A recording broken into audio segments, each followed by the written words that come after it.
Welcome to The Last Breakfast. Please enjoy the video. First, prepare your Excel sheet with predictable columns for import. Create columns labeled Subject, Start Date, Start Time, End Date, End Time, and Description. Enter dates using YIMMDD and use 24-hour time or include AM and PM consistently.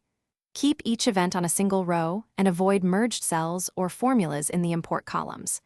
Limit the sheet to about 250 rows when testing to verify mapping quickly. Save a backup copy of your original Excel file before any conversion step. Next, convert the spreadsheet to CSV UTF-8 to preserve characters during import. Open the saved CSV in a plain text editor and verify date and time formats match Google Calendar expectations. In Google Calendar, open Settings and choose Import to access the CSV upload dialog. Select the target calendar and upload the CSV file.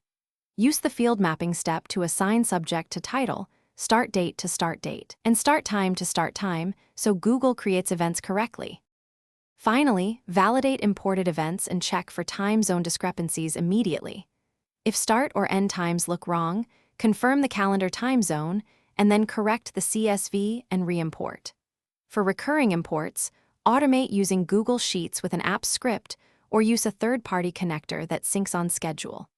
Always test automation on a duplicate calendar to prevent accidental mass edits. Keep a dated backup CSV so you can restore events or rerun an import with corrected data. Thanks for watching. If this was helpful, leave a like and consider subscribing. See you next time.